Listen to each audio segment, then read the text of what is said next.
I'm going to read you a question I received. I'm from Oklahoma and just moved to Keller, Texas for 6 months now and is currently serving, I think he's saying I'm currently serving Keller, Colleyville, and South Lake.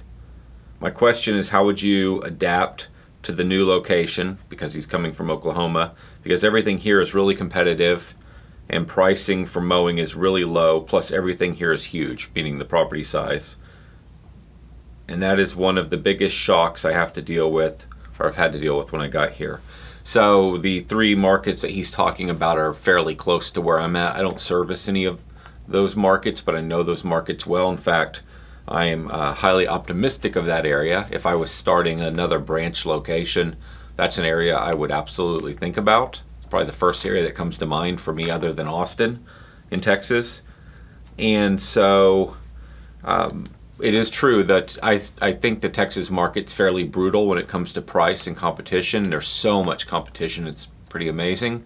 And as a result of all the competition, and a lot of the competition doesn't know how to price, doesn't understand what it takes to grow a company, meaning that a lot of the competition is, and this happens all over the country, it's not unique to this area, but, and so this would speak to all of us, a lot of the competition is pricing work based on them doing the work, based on not building a team around them, based on not having insurance, workers' comp, all those other things that a legit company needs.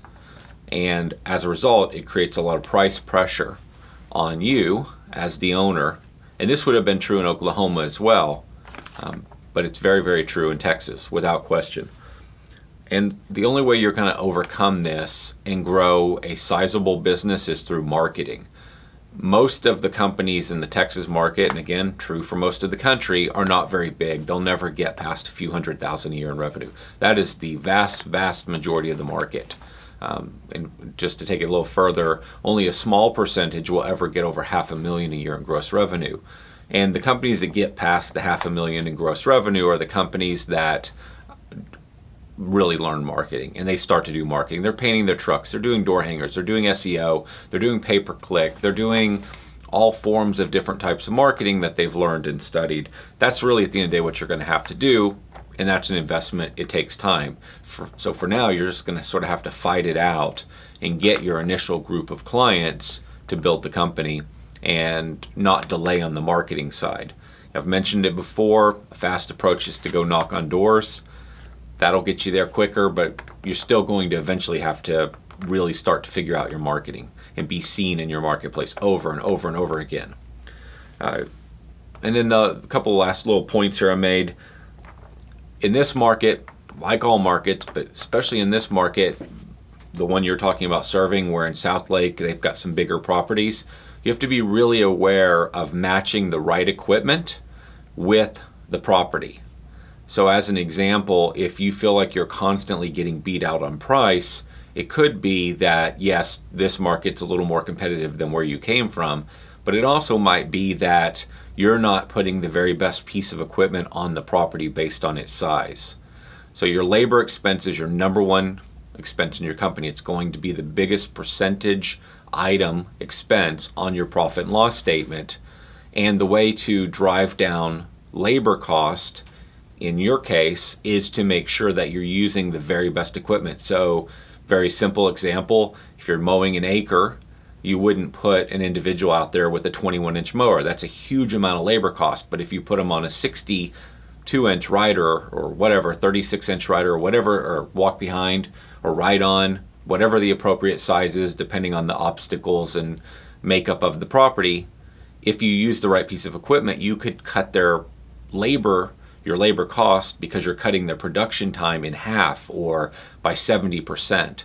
So be very aware of, are you using the right equipment on the right properties? Are you using the right equipment in the right areas? That's something I would absolutely look at. And then, are you using the right people? This is a lesson I learned when I had, man, maybe 10 people in my company. This is very, very beginning.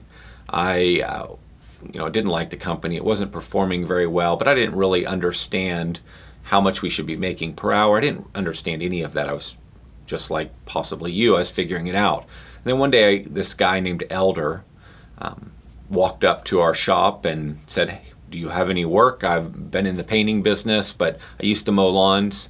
I happen to need somebody. And I said, yeah, we could use you tomorrow. And he started with us, and from him I learned what real production was, what real work was, what speed looked like.